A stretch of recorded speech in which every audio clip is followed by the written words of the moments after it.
नमस्कार, तपाईँ हेर्दै हुनुहुन्छ नेपाल पोस्ट। म गोविन्द चपगाई। आज मिति विक्रमसम्म 2079 साल आश्विन 31 गते सोमबार, इस्वीसम्म 2022 अक्टोबर 17 तारिक। दर्शकबिन सदा जस्तै आज पनि देश तथा विदेशका हेर्नै पर्ने महत्त्वपूर्ण खबर, आगामी मक्सिर 4 गतेका चुनाव विशेष समाचारहरू, विभिन्न नेताहरूको भनाई, स्वास्थ्य सम्बन्धी जानकारी, खेल खबर सँगै आज दिनभरि कहाँ के हुँदैछ त सम्पूर्ण अपडेटहरू लिएर उपस्थित भइसकेका छौँ। कृपया समाचार समय अवधिसम्म हामीसँगै रहनुहोला। आउनुहोस् समाचार सुरु गरौँ। आजका मुख्य शीर्षकहरूबाट। राष्ट्रिय सम्मान सहित सत्यमोहन जोशीको अन्तिम विदाई। पार्थिव शरीर दान दिएपछि सत्यमोहन जोशीको जन्म कुण्डली जलाइयो। देशभरका प्याराग्लाइडिङ उडान अनिश्चितकालका लागि बन्द गर्ने प्राधिकरणको घोषणा। राष्ट्रिय खेलकुदमा प्याराग्लाइडिङको आयोजकले अनुमति नमागेको खुलासा। गुल्मीमा 72 वर्षमा नागरिकता 80 वर्षका वृद्धले राहदानीका लागि फारम भर्दै। वनसरीलाई जिताएर पठाए आफूले मन्त्री बनाउने प्रचण्डको बाचा। कसैको बहुमत नआउने आफूले मिलेर चुनाव लड्ने संस्कृतिको विकास गरेको प्रधानमन्त्री देउवाको भनाई। ओली ज्ञानेन्द्र भन्दा पनि निरङ्कुश भएको घनश्याम भुसालको टिप्पणी। जोरपाटी साँकु सडक 2 वर्षमा स्तर उन्नति गर्न नसके राजीनामा दिने वनसरीको घोषणा। मतदाता नामावलीमा नाम भएकाले नागरिकताबाट पनि मतदान गर्न पाउने। रूपन्देही 2 मा राजु गुरुङको उम्मेदवारी खारेज नगर्न सर्वोच्चको आदेश। प्रत्यक्षतर्फ 44 लाख मतपत्र छपाई। आफू राम्रो र अरू नराम्रो भन्दै प्रचार प्रसार गर्न नपाइने। कार्तिक 5 गते भित्र जरिमाना रकम नबुझाए बन्द सूचीबाट नाम हटाइने। बर्दियामा डुङ्गा पल्टिँदा 13 यात्रुको सकुशल उद्धार गरियो। दाङको जंगलमा गाडिएको अवस्थामा किशोर र किशोरीको शव फेला। भिटेनलाई उछिन्दै दोङ बने सबैभन्दा महँगा नेपाली र्यापर। जिबाब भने तेस्रो स्थानमा। थप 32 जनामा कोरोना संक्रमण पुष्टि, 7 जना निको। र भारतमा भोकमरीको स्थिति नेपाल र भारतभन्दा नाजुक हुँदा मोदी सरकारको आपत्ति। अब सुन्नुहोस् पुरा समाचार।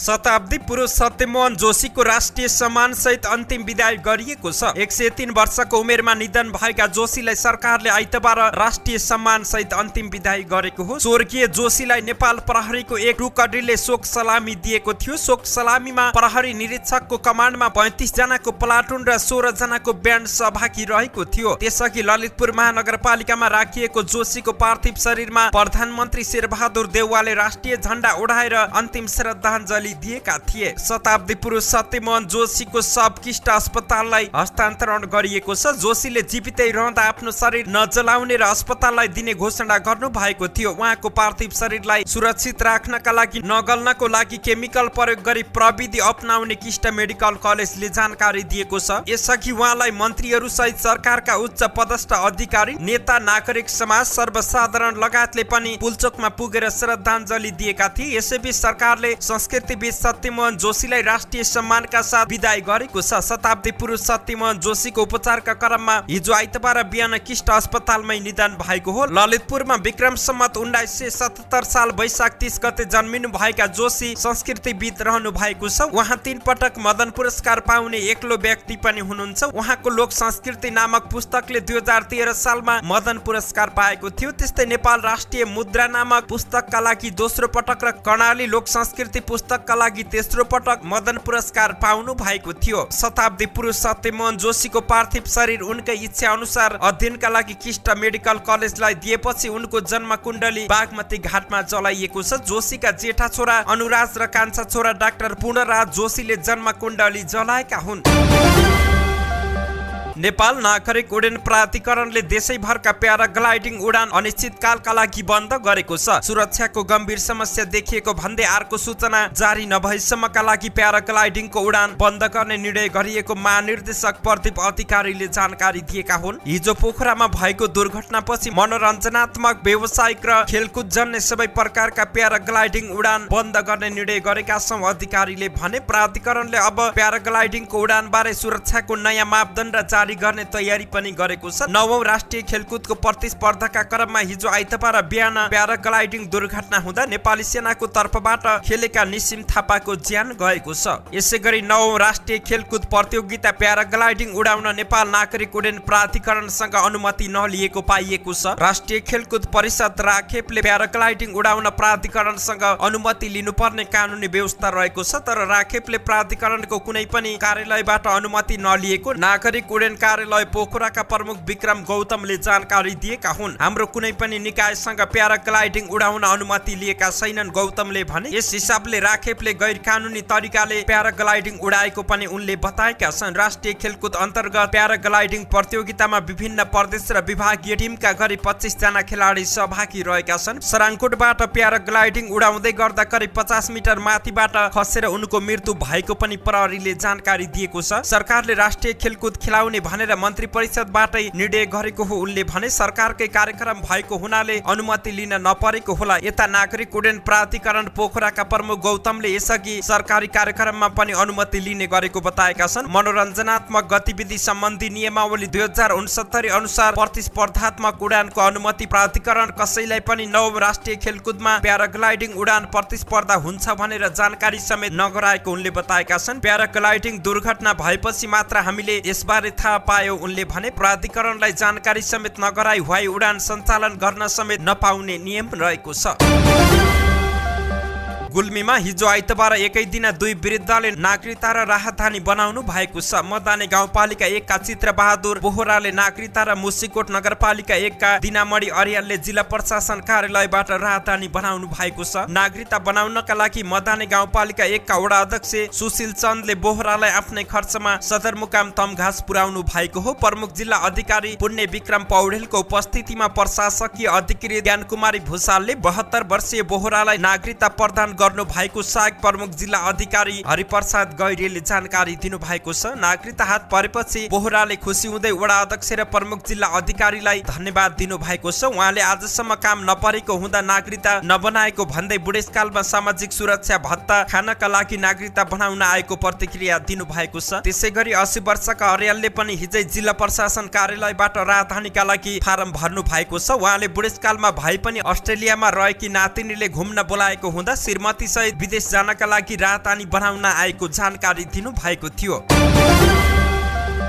नेकपा माओवादी केन्द्रका अध्यक्ष पुष्पकमल दाहाल प्रचण्ड पूर्व सभामुख तथा काठमाडौँ 2 की उम्मेद्वार ओन्सारी घरतीलाई मन्त्री बनाउने प्रतिबद्धता जाहेर गरेका छन्। काठमाडौँमा काँडाघारी स्थित शुभश्री पार्टी प्यालेसमा गठबन्धनका दलहरूले संयुक्त प्रशिक्षणलाई सम्बोधन गर्दै उनले भने, तपाईहरूले उहाँलाई जिताएर पठाउनुस्, म यहाँको विकासलाई उहाँलाई मन्त्री बनाउने प्रतिबद्धता व्यक्त गर्दछु। ओन्सारीलाई आफूले विश्वास गरेर सभामुखको जिम्मेवारी समेत बनाइसकेको उनले बताएका छन्। उनले काङ्ग्रेसले हँसिया हतौडा र माओवादीले रुखमा भोट हाल्न हात नकमाउन पनि आग्रह गरेका छन्। प्रधानमन्त्री तथा नेपाली काङ्ग्रेसका सभापति शेरबहादुर देउवाले कुनै पार्टीको एकल बहुमत नहुने भएकाले गठबन्धन गर्नु परेको बताएका छन्। काठमाडौँमा काँडाघारी स्थित शुभश्री पार्टी प्यालेसमा गठबन्धनका दलहरूले संयुक्त प्रशिक्षणलाई सम्बोधन गर्दै आफूहरूले मिलेर चुनाव लड्ने संस्कृतिको विकास गरेको बताएका छन्। उनले भने, हामीले लडेर ल्याएको लोकतन्त्र र प्रजातन्त्रलाई स्थायित्व दिनुपर्छ, प्रतिगमनको खतरा अझै रहेको छ, त्यसैले सबै मिल्नुको विकल्प रहेको छैन। संविधान समावेशी र जनताको पक्षमा भएकाले त्यसको रक्षा गर्नुपर्छ। गठबन्धन चुनौती र अवसर दुवै भएकाले सचेत भएर लाग्न नेता कार्यकर्तालाई आग्रह समेत गरेका छन्। कुनै पार्टीको बहुमत आउँदैन, त्यसैले मिलेर चुनाव लड्ने संस्कृतिको विकास भएको छ। आफूहरू मिलेर देशको गरिबी हटाउने र त्यसलाई चुनौती र अवसरको रूपमा लिनुपर्ने पनि देउवाको तर्क रहेको थियो। नेकपा एमाले परित्याग गरेर रूपन्देही 1 बाट प्रतिनिधि सभा सदस्यमा स्वतन्त्र उम्मेदवारी दिएका नेता घनश्याम भूषालले एमाले अध्यक्ष केपी शर्मा ओली पूर्व राजा ज्ञानेन्द्र भन्दा पनि निरङ्कुश भएको टिप्पणी गरेका छन्। हिजो आइतबार रूपन्देहीको धगधहीमा आयोजित चुनावी सभालाई सम्बोधन गर्दै नेता भूषालले भने, ओलीले पार्टीको विधान मिच्ने, संविधानलाई पनि कुचल्ने जस्ता काम गरे। विधि विधान नमान्ने ओली ज्ञानेन्द्र भन्दा पनि निरङ्कुश भएर निस्किए। उनले ओलीको जबरजस्तीपन र व्यक्तिवादी प्रवृत्तिले एमालेमा विचलन आएको पनि उल्लेख गरेका छन्। पार्टीको नीति र सिद्धान्त भन्दा बाहिर गएर ओलीले काम गरेकाले पार्टीमा समस्या उत्पन्न भएको उनले तर्क गरेका छन्।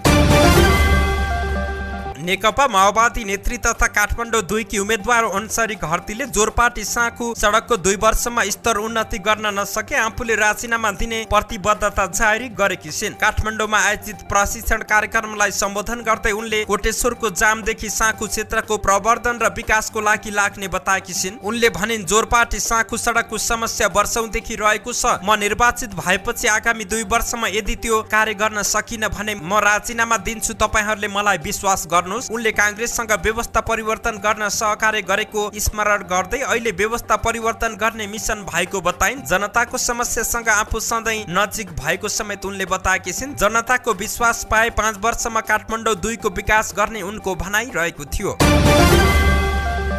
आउँदो चुनावमा मतदाता नामावलीमा नाम भएकाले आधिकारिक निकायको परिचय पत्रबाट पनि मतदान गर्न पाउने भएका छन्। आउँदो मक्सिर 4 गते हुने प्रतिनिधि सभा र प्रदेश सभाको चुनावमा मतदाताले आफ्नो नाम भएको मतदान केन्द्रमा गएर आयोगले प्रदान गरेको परिचय पत्र वा अन्य परिचय खुल्ने सरकारी परिचय पत्रबाट पनि मतदान गर्न पाउने भएका छन्। प्रमुख निर्वाचन आयुक्त दिनेश कुमार थपलियाले नागरिकता राजधानी राष्ट्रिय परिचय पत्र लालपूर्जा वा आधिकारिक निकायबाट जारी परिचय खुल्ने परिचय पत्र देखाएर पनि मतदान गर्न पाउने व्यवस्था गरिएको बताएका छन्। सर्वोच्च अदालतले रूपन्देही क्षेत्र नम्बर 2 का सत्ता गठबन्धनका उम्मेद्वार राजु गुरुङको उम्मेदवारी खारेज नगर्न अल्पकालीन अन्तरिम आदेश जारी गरेको छ। न्यायाधीश विश्वम्भर प्रसाद श्रेष्ठको एकल इजलासले हिजो आइतबार अल्पकालीन अन्तरिम आदेश जारी गर्दै छलफलका लागि दुवै पक्षलाई बोलाएको छ। एकीकृत समाजवादी पार्टीका नेता गुरुङ कर्जा सूचना केन्द्रको कालो सूचीमा परेको भन्दै निर्वाचन अधिकृतको कार्यालयले उम्मेदवारी खारेज गरेको थियो। तर गुरुङले आफू कर्जा सूचना केन्द्रको कालो सूचीमा परेको नभई आफू शेयर सदस्य रहेको संस्था मात्रै कालो सूचीमा परेकाले आफ्नो उम्मेदवारी कायम हुनुपर्ने माग गर्दै गएको बिहिबार सर्वोच्च अदालतमा रिट दर्ता गराएका थिए। यसैबीच कांग्रेस नेता विजय कुमार गच्छेदार सहित 9 जनाको उम्मेदवारी खारेजीको माग गर्दै सर्वोच्च अदालतमा परेको रिट खारेज भएको छ। भ्रष्टाचारको मुद्दा खेपिरहेका गच्छेदार सहित विभिन्न अभियोग लागेका व्यक्तिहरूको उम्मेदवारी खारेजीको माग गरेर अधिवक्ता अनिल आचार्यले दायर गर्नुभएको रिट न्यायाधीश अनिल कुमार सिन्हाको एकल इजलासले खारेज गरेको सर्वोच्च अदालतले जनाएको छ। निर्वाचन आयोगले आगामी मक्सिर 4 गते हुने प्रतिनिधि सभा र प्रदेश सभा सदस्य निर्वाचनका लागि पहिलो हुने निर्वाचित प्रणाली प्रत्यक्षतर्फ हालसम्म 44,21,000 मतपत्रको छपाई सकेको छ। छपाई भएका मध्ये प्रदेश सभा सदस्य निर्वाचनका लागि 21,38,000 र प्रतिनिधि सभा सदस्य निर्वाचनका लागि 22,56,000 मतपत्र रहेका छन्। समानुपातिक निर्वाचन प्रणाली तर्फको मतपत्रको छपाई यसअघि नै सकिएको छ। हाल जिल्लामा समानुपातिक तर्फको मतपत्र ढुवानी भइरहेको छ। आजसम्म ओखलढुङ्गा, सोलखुम्बु, खोटाङ, भोजपुर, सङ्खुवा सभा, धनकुटा, पाँचथर, ताप्लेजुङ, तेह्रथुम, इलाम, झापा, मोरङ, सुनसरी, उदयपुर, सिराहा, सप्तरी, धनुषा, मोहतरी, नुवाकोट, रसुवा, धादिङ, चितवन, मकवानपुर, बारा, पर्सा, रौतहट, सर्लाही, सिन्धुली सहित 28 जिल्लामा समानुपातिक तर्फको मतपत्र ढुवानी भइसकेको छ। समानुपातिक निर्वाचन प्रणाली अन्तर्गत प्रदेश सभातर्फ 2,01,84,000 तथा प्रतिनिधि सभातर्फ 2,04,00,000 मतपत्र छापिएको छ। आयोगका अनुसार जनक शिक्षा सामग्री केन्द्र लिमिटेडमा उच्च सुरक्षा सहित मतपत्र छपाई भइरहेको छ।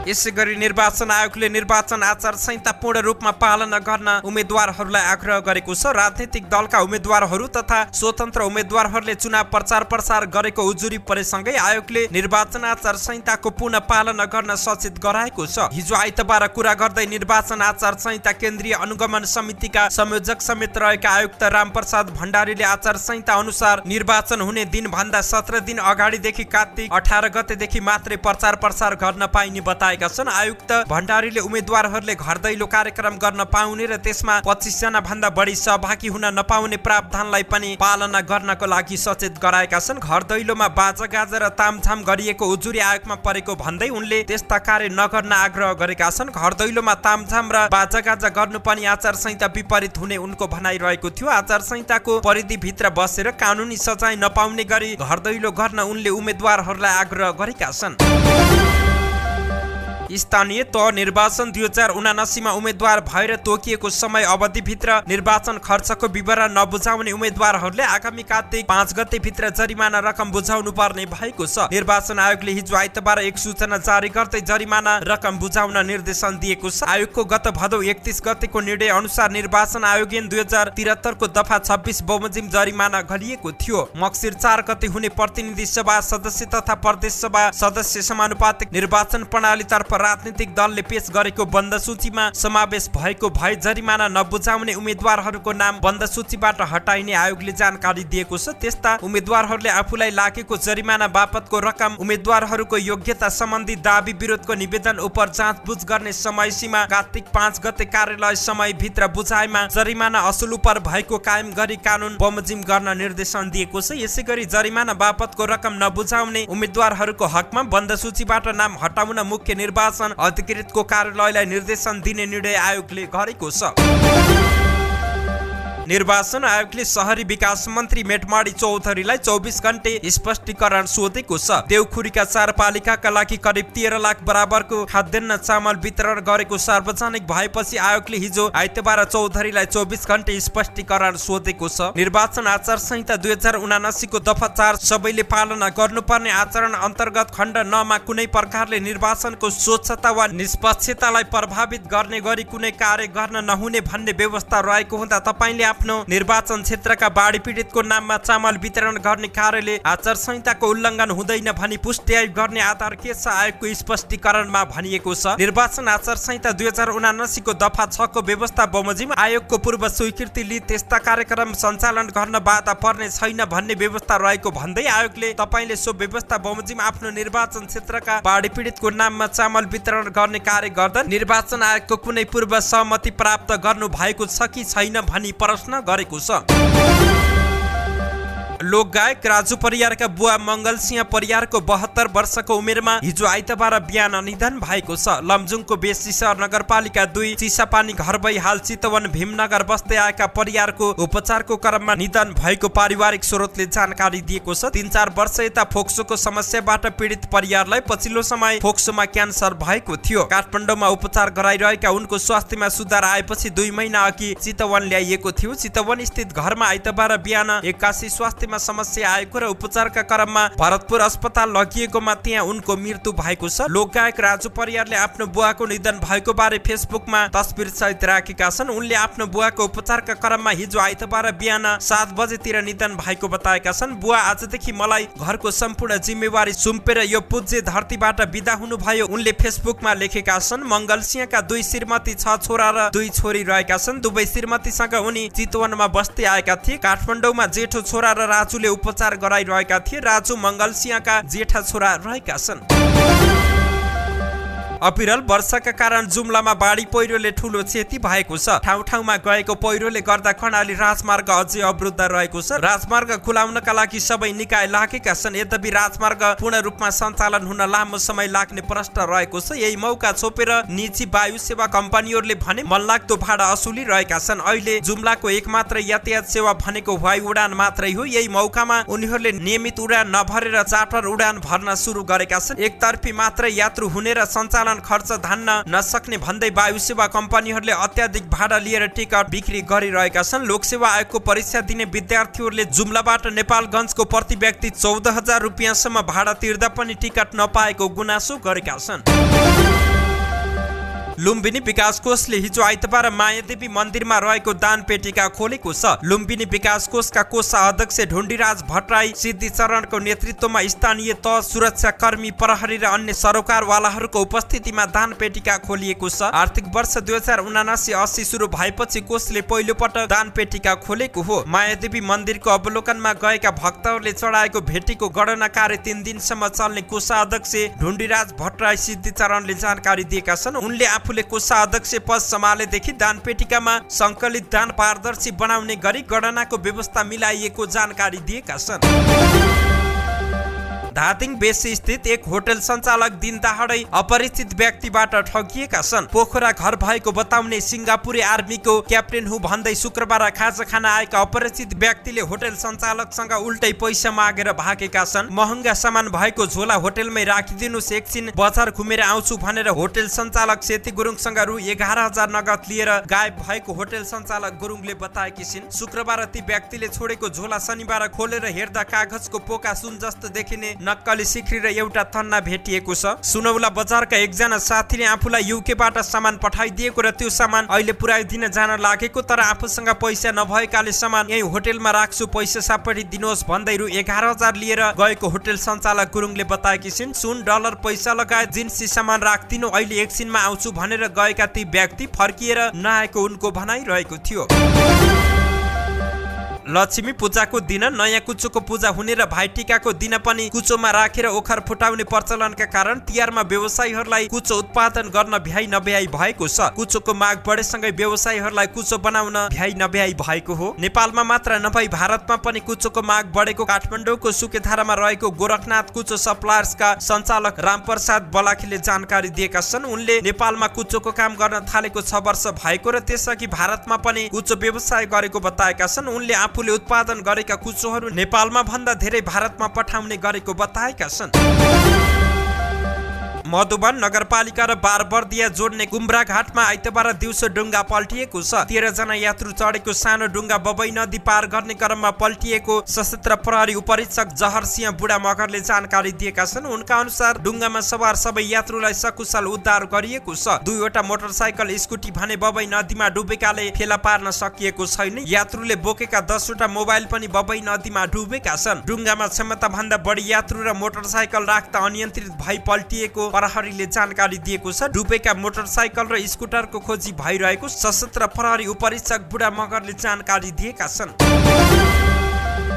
दाङको जंगलमा गाडिएको अवस्थामा किशोर र किशोरीको शव फेला परेको छ। तुलसीपुर उपमहानगरपालिका 13 दमार गाउँको जंगलमा स्थानीय 15 वर्षीय रोशनी मोहतरा छेत्री र दङ्गीशरण गाउँपालिका वडा नम्बर 6 थप गाउँका 24 वर्षीय शरद आचार्यको शव गाडेको अवस्थामा आइतबार दिउँसो फेला परेको छ। घटनास्थल पुगेका इलाका प्रहरी कार्यालय तुलसीपुरका प्रमुख डीएसपी पुष्पराज मल्लले शव निकाल्न थालिएको जानकारी दिएका थिए। प्रहरीका अनुसार असोज 27 गते रातिदेखि उनीहरू बेपत्ता भएका थिए। डीएसपी मल्ल असोज 28 गते आचार्यको हजुरआमा आएर प्रहरीमा नाति हराएको भन्दै खोजी गरिदिने आग्रह गरेकी थिइन्। घर परिवारले सुरुमा उनीहरू प्रेममा परि भागेको हुन सक्ने आशंका गर्दै आएका थिए। मल्लका अनुसार उनीहरूको हत्यापछि कसैले खाडलमा गाडेको हुन सक्ने बताएका छन्। उनीहरू दुवैजना स्थानीय अम्बापुर माविमा कक्षा 9 मा अध्ययनरत रहेका थिए। अधिकारी दमार गाउँमै मामा घरमा बसेर अध्ययन गर्दै आएका थिए। उनकी आमा र बुवाको छोडपत्र भएका कारण उनीहरू आमासँगै मामा घरमा बस्दै आएको डीएसपी मल्लले जानकारी दिएका छन्। जंगलमा वस्तु चराउन गएका स्थानीयले गन्दा आएपछि नियालेर हेर्दा खाडलमा गाडेको अवस्थामा शव देखेपछि प्रहरीलाई खबर गरेका थिए। घटनास्थल तुलसीपुर बजारदेखि झण्डै 13 मिटर दक्षिणमा र प्रहरी चौकी कौवापुरको केही पूर्वतर्फ पर्छ। घटनाबारे अनुसन्धान जारी रहेको पनि उनले जानकारी दिएका छन्।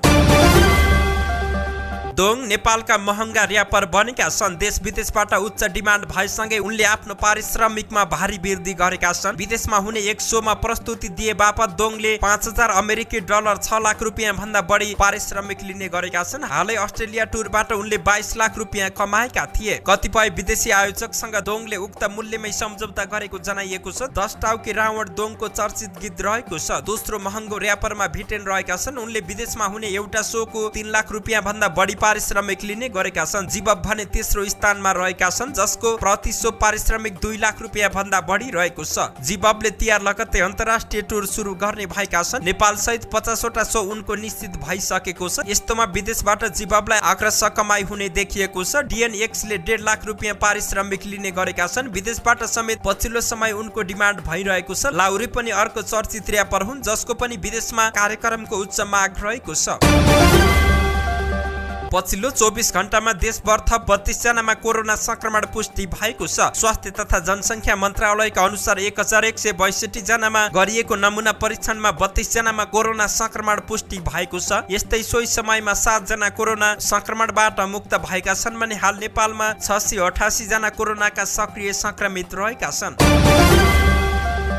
विश्वव्यापी भोकमरी सूचाङ्कमा भारत 107औं स्थानमा रहेको रिपोर्ट सार्वजनिक भएपछि भारतको केन्द्र सरकारका मन्त्रीहरूले कडा प्रतिक्रिया दिएका छन्। उक्त रिपोर्ट प्रति आपत्ति जनाउँदै नरेन्द्र मोदी नेतृत्वको सरकारले विज्ञप्ति जारी गरेको छ। भारत सरकारले उक्त रिपोर्टमा प्रश्न उठाउँदै रिपोर्ट त्रुटिपूर्ण रहेको दाबी गरेको छ। भोकमरी बारे रिपोर्ट सार्वजनिक गर्ने तालिका नै गलत रहेको सरकारको आरोप रहेको छ। विश्वभरि भोकमरी तथा कुपोषणको अवस्था देखाउने ग्लोबल हंगर इन्डेक्स GHI को रिपोर्ट अनुसार 121 देश मध्ये भारत 107औं स्थानमा रहेको छ। उक्त इन्डेक्समा भारतको अवस्था छिमेकी देशहरू पाकिस्तान, श्रीलङ्का, नेपाल र बंगलादेश भन्दा पनि खस्किएको देखाइएको छ। भारत उक्त इन्डेक्सको 107औं नम्बरमा परेपछि भारत सरकारको महिला तथा बाल विकास मन्त्रालयले विज्ञप्ति जारी गर्दै भारतको छवि लगातार खराब गर्ने कोसिस भइरहेको जनाएको छ। मन्त्रालयको विज्ञप्तिमा भनिएको छ, विश्वव्यापी भोकमरी सूचकाङ्कको रिपोर्ट गलत सूचना हो। भारतको छवि लगातार खराब गर्ने कोसिस फेरि एकपटक भएको छ। 2022 को उक्त इन्डेक्स आयरल्यान्ड र जर्मनीको गैर सरकारी संस्था हो, जहाँ भारतको स्थान 121 देशहरूमा 107औं स्थानमा राखिएको छ। BBC हिन्दीमा प्रकाशित समाचार अनुसार उक्त इन्डेक्सलाई भारत सरकारले भोकमरी मापनको गलत तरिका भएको पनि आरोप लगाएको छ। साथै मापनका 4 तरिका मध्ये 3 तरिका बालबालिकाको स्वास्थ्यसँग सम्बन्धित भएको र त्यसले पूरा जनसङ्ख्याको प्रतिनिधित्व नगर्ने पनि भारत सरकारले जनाएको छ।